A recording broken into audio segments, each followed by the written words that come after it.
Surely, men who submit themselves to God, and women who submit themselves to Him, and believing men and believing women, and obedient men and obedient women, and truthful men and truthful women, and men steadfast in their faith, and women steadfast, and men who are humble and women who are humble, and men who give alms and women who give alms, and men who fast and women who fast, and men who guard their chastity and women who guard their chastity, men who remember Allah much and women who remember Him. Allah has prepared for all of them forgiveness and a great reward. Quran chapter 33 verse 36. Assalamu alaikum wa rahmatullahi wa barakatuh. Welcome to another edition of the Cover Up Show. It's me, Rahmat Wasim. Cover Up Show is designed to demystify the mystery surrounding the personality of the Muslim woman, giving her a voice and celebrating her. For many people, the Muslim woman is oppressed and inferior, unequal. These stereotypes confuses Islam teachings with culture and environmental influences, forgetting that Islam has indeed given women empowerment since the 7th century. In the Holy Quran, God clearly states that all human beings are equal. To whomever, male or female, does good deeds and have faith, we shall give a good life and reward them according to the best of their actions. Quran chapter 16, verse 97. While Islam clearly states that men and women are equal, it continues to recognize that they are not identical. God created men and women with unique physiological and psychological attributes. In Islam, these differences are embraced as vital components to a healthy family and community structure, with each individual contributing their own distinctive talents to the society. Today, we are looking at gender mainstreaming in our society and in Islam, its impact. I will introduce my guest after this break. We'll be right back. Concept about gender and gender mainstreaming. When we say gender, what does it mean? Well, thank you very much for your question. And gender is a topic that has been on the lips of many, on the minds of many, and has been misconstrued by many. Now, people think gender means sex, but sex talks about our biological beings, and then gender talks about sex. Sex, you mean as in female? As in female male? And male. Okay. But when you talk about gender, then you want to also attach the roles, responsibilities to the sexes, female and male. When you talk about sex roles, you're talking about the men are pounding the fufu. And then when you talk about females, you're talking about the females drawing water. But when you zoom down to gender, then you want to also ascribe the roles and responsibilities of these people at a point in time in life and where they find themselves. So because of gender roles, a woman could be pounding fufu for all you know. And that is what we have come to accept in society.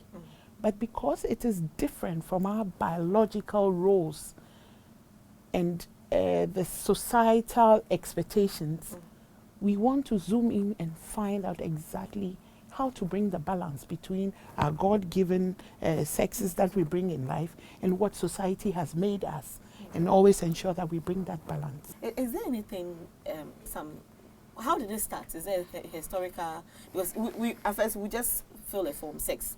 We take an F or an M and we are good to go. Now we are hearing all these talk. Well, thank you. Life is dynamic. And as we grow, our way of doing things change. I could trace this from the early 70s, the post-war era, where women were viewed as subservient, assistants to their male partners, their husbands, their brothers, their fathers. Women were not in meaningful jobs. They were found mostly at home, taking care of the family. And so this was the role for women. But as time went on, I've spoken about gender, and I've said that it's the relationships, the roles that we play at a point in time and at a different place. So women began to find themselves in the work environment, the formal work environment. And because provision had not been made for them, women were left behind. And so this brought about the women in development. I could say that gender is equal to, female is equal to men, male, and then male is equal to female. So there's always, this one is ensuring it's ensuring that there should always be a balance, equity. No one is taking advantage. Not at all. Not at all. Because in time past we had this drive for send your girl child to school exactly. and all that. This is probably because research, and you know, gender also encourages research at every point in time. A very dynamic and keeps going. You have to research and know what the status quo is at every point in time to work to bring that balance that we are talking about. So bring your child, girl child to school at the time. Probably the research was showing that more males were in school than females. And so that was the action to bring and encourage girls to bridge up the gap. Exactly. So it could happen. And I know I was in Canada, there was a gender mainstreaming to favor men. Because the women were more empowered at the time than the men. And so their gender mainstreaming had identified that the men had to be brought. It's refreshing to hear that that was what happened in Europe. Because, you know, each time you mention gender, it's always as if that's that foreign thing that is coming from Western culture to make our women disrespectful towards us. That's how some people, you know, might perceive it. Well, from my knowledge about gender, I think that gender works to bring that equity, the equality in life. We have signed on several interventions. You have mentioned earlier on that even the biblical history says that women and men are equal. Now, if we want to keep that in balance, then the lawmakers, the decision makers must always ensure that that balance exists. And so if you keep researching to find out how your laws and your policies have affected a disadvantaged group, you only want to work towards that to bring that balance all the time. So it's not about women. Probably in our times now, we speak more about women when we talk about gender. That is where the gap is. I'm glad you realized that. So that is where the gap is, and that is why we keep talking about women. But I hope not that we always maintain the balance. If it turns the other side, you would hear us saying gender, and probably we'll be talking about men. About men. Yeah. Okay. How relevant is it to the individual, to the society? Should we even take it seriously, like gender in mainstreaming? Yeah. Gender mainstreaming is very relevant in our times. Our constitution even says that we should be treated equally. So if in the conduct of our work we find out that there is a disadvantaged group, then we are not even ascribing to the requirements of our constitution that guides the nation. So it is relevant to ensure that as an establishment, and now I'm moving to the work environment, that you ensure that you apply the requirements of the constitution and ensuring that your workers have equal treatment. Now, equal doesn't always mean 50-50. You have to identify the issues that will bring the balance and then work towards it. So sometimes it could be 70-30, but it will end up as equality. I have a very funny example that I use, that if two women went to the washroom and two men went to the washroom, probably the men are going to finish and leave the women. And there's one washroom each. The man is just going to zip off and finish, zip up and walk off. The woman has to take off all that she has down there, finish up, clean up. And so one toilet for two people at the same time is not enough. But that's 50-50. In your mind, it's equality. When you provide two toilets for the women and one for the men, on top of your mind, it may seem that that is not equality, but you are just ensuring that the woman can also quickly get out of there and get back to work. Yeah. What are some of the benefits? Are there benefits? What are the benefits of gender? Yeah, gender. Mainstreaming. There's a lot of empowerment for the disadvantaged group. If I find that this group of this either the male or the female are disadvantaged, I will take actions to empower them. That is one very great advantage. You give them the opportunity to also make inputs into the objective of the settings. It's a good feeling. It's a good feeling that you cannot put fingers to. But if you really go down into gender mainstreaming, it cuts across all aspects of our life. And apart from having a good feeling, it opens up our mind to understand what is happening on the other side with the other sexes. And it brings to fore what we should do to ensure that they also participate in nation building. Right, exactly. Mona, yes. I want us to look at how, as a family, we can sort of try to apply gender mainstreaming at that home. level. That's very interesting. Gender mainstreaming at home. Well, there are no rules on this. You know, earlier I mentioned that we are given an orientation culturally about what the roles of males are and females are. We also come from different backgrounds. From where I come from, we used to wash the cars. We used to. I remember I used to clean my father's shoes and polish them. And in my time, that was viewed as a male job. But because my father had 4 girls and 1 boy, we had no choice. We pounded the fufu, we washed the cars. In such a home, it's all right. In a home where... naturally mainstream. Exactly, naturally mainstream. In a home where everybody sticks to their biological roles, it could be different. It's very difficult. But then, one thing that should draw us to mainstreaming gender at home, if I could use that word, is to accept it that the woman and the man are all out there working now. But for the woman, there is an extra responsibility to take care of the house, irrespective of whatever she goes through during the day. So probably the men may just want to help with whatever they can do. To start with, washing, cleaning the dishes, doing the laundry. Now we have the laundry machine and all that. The women can wash the cars for the fun of it. Join their husbands to wash the car. If he knows that you're washing the car with him, probably he will be very easy to wash the dishes with you. Let's do the jobs together if we can. If one of us is not at home, the other can complement it. The women can cook and put in the fridge. The men can heat for the family to eat when the woman is not back from work and all that. We could address it like that, but there's no hard and fast rule about it because people are really stuck to their roles from where they come. The orientation they have from their upbringing makes them stuck in. Women want to be protective of their kitchen. The space is their kitchen. You are losing my things. I can't find my spoon. I can't. And this pushes the men away. The men, well, it's my car. I want to clean it.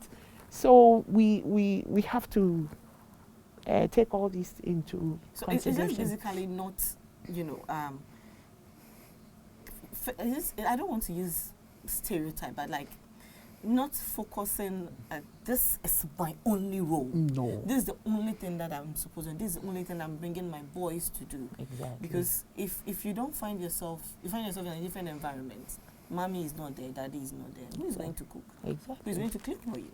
So you should be able to know how to do these things. But the society, because growing up, I can't remember, there was this boy that we used to call Kofi Besia.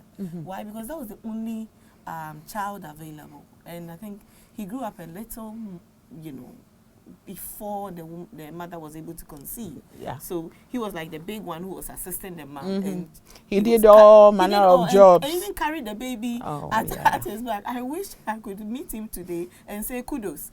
Because that's very right. He was brought up to, you know, see it as helping my mom. My mom. It wasn't brought up to see it as, no, this is a woman's thing and I cannot contribute to it. But you just said that he had a name, something this We year. were always Exactly, he was and always these being are teased. the things that will make people not come out of their shell to do certain things because they will be given names. But I think that luckily these myths are breaking, Yes. and people are beginning to identify. When I was having my child, I went to the hospital. It was all women. But now you go to the hospital, you see the husbands with their wives at the hospital. The men are carrying the babies at church So and all beautiful. that. And it's very beautiful. So these are some of the things that will, if we open our eyes to, we can also practice. And it may help. But I can't say straight that there is a formula to mainstream gender at home. The And key that's how thing it is is. just to accept that we have to help each other.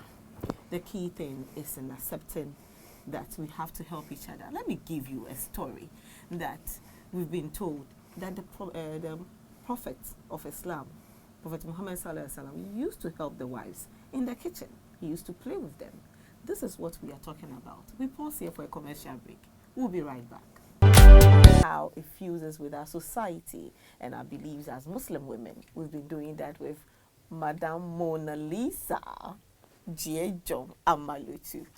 We've been having an interesting conversation. Yes, we have. Now, we want us to move it. Whose responsibility is it to mainstream gender issues? Well, I could just give you one answer to say all of us. But to break it down, we as individuals first have to identify that there's a need for gender mainstreaming based on the issues we have looked at, that society keeps evolving. People's roles and responsibilities evolve with it. And so once a while we want to stop and identify what's it that I need to know, what is it that I need to do to better myself, to empower myself. Community members, educational institutions, government institutions such as civic education, religious bodies, and then our institutions where we work are all stakeholders in this. I think particularly key among all the stakeholders here are the people who are training our children. The messages that they tell us. And then the authors of our books that we read now should begin to, tune our minds from the things we read in our books to say that now it's not daddy alone who is the driver of the vehicle, but mommy can drive also. I could tell you a very funny story. When I was young, about 12 years old, this is very funny. For the first time, I had a male fart. I was shocked. I went to my mother and said, this is what happened. And she was like, what is wrong with that? We're human beings. My sister, I have been encased so much that I didn't know that men could fart. So you are 12 years old. So I'm saying that these are some of the things that the educational institutions can also help with in the messages that they reinforce in our growing children. You did that because my kids came back from school and they were doing civic education and they did the roles, and the daddy was described as the one who is the breadwinner and the head of the family. No problem with that. And then the mother is in the kitchen. So when she came, she was like, every mother is in the kitchen, but you are always going to work. I'm saying, okay, women too also work. Exactly. So I know how to now sit down with her and school her, make her understand that things have changed. Things used to be, and this is 2018, and she's studying civic education. Exactly. There's another point in a case in point that a friend mentioned that they asked questions during the exams that who pays your school fees, and the answers were given daddy. mommy, daddy, and sister. She ticked mommy. He was marked wrong. Well, so because to the teacher is the father who pays fees. But what if we don't have is a single mom's home? Exactly. So we should it's good that you mentioned that we need to look at what we are giving our children to consume as what things it's supposed to be whilst our society is Exactly. evolving. We need to bring them to understand You see, things. it's good to think this way so that our children become better people, to be able to accept people for who they are. You know, these stereotypes affect us negatively. And so the earlier they are broken into thinking fairly and accepting everybody as who they are, what they do, it becomes better for our nation. Yeah. My all-time favorite questions, Yeah. especially this one goes to the women who asked. I don't want to call them the feminists. You know, Okay. some have the very strong opinion as if they've been pinned down for so long Yeah. by the other sex. So the little chance that they get, they want to always prove themselves that they are strong than the others. Do we need men in gender mainstreaming? Are they needed at all? Well, I mean, why did God create men anyway? That's my answer. Why would God create men if we don't need men? I think that if we are talking about balance, there must always be the negative and the positive. I don't want to say the male is the negative or the positive, but I will focus on balance. You always need the other sex to balance the equation at one point or the other. I think that God, in His knowledge, thought that men and women are very important to live on the earth, and that is why He created us. And so, from that point, I would say yes, men are very, very important in this gender mainstreaming campaign, for want of a better word, because if the men are not there, what happens to procreation? And after procreation, how are we going to find that balance? Probably I could also veer into say that we are expecting our men to be supportive of us, knowing that now the women are out there working to support the family. They're bringing back the paycheck. They are giving us our beautiful children. And they're just adorning our house with all the love. And so what we expect from the men is to support and understand us. And I keep saying that from time to time we have to look back and see where we came from, where we are, what we need to do to keep that balance. I stress on that balance. Balance in the home is happiness, is peace of mind. Balance at work is what goes on. We get our salary, cordiality, no fights and all that. Balance with our children is that we make sure that those ones are growing up well to become better people in life. So balance is very important in all this. And without the two sexes, there's no balance. In a home that definitely there can be resistance. And the woman meant well in bringing up, let's say the mother means well in bringing up the children to understand that roles can change. So for that reason, I want my boy children to learn how to cook. I want them to learn how to at least clean their room, fix their beds, be able to clean their own shoes and help their sister. And you can clearly see that the husband or the man is not in favor. Resisting there. Personally, how do you advise such a woman? Well, I keep saying that we have some orientation when we are growing up. And so it is not for you to go in and expect that the roles change immediately. You have to sometimes go out of your way to do certain things to impress on others that it is doable. A woman in this situation, I can only advise to speak with the husband to say that we will not be around always. These children have to be oriented in a way that they will fit in society anywhere, anytime, any age. We don't know how they are going to grow up, whether they are going to be rich, poor. They have to be empowered. The men have to know how to keep themselves. The ladies, the girls have to know how to cater for themselves in the absence of the other sex. It is a gradual process. And I keep saying that you cannot change somebody in a day. We only have to be talking about it. Communication is key here. Talk about it. And people advocate that you could speak to somebody, to also talk to somebody. If that works for you, why not? But if it is not happening for you, don't rush it. Pray about it. At least that. Pray about it. That is key. Pray about it and attack it in a very tactful and humble manner. And I'm talking for both sexes. It works, it may not work. You just have to take it as it is. What makes you happy is important, and that's where you have to focus on. Mona, your final thoughts. My final thoughts. I was afraid of this question. My final thoughts. What do I say? Well, we've been talking about gender mainstreaming. Well, it's time for us women to realize that situations are working for us, well for us. That doesn't mean that we should go overboard or want to, take over from the people in the lead. I will always take it from the biblical point of view that the man was created first and the woman to support.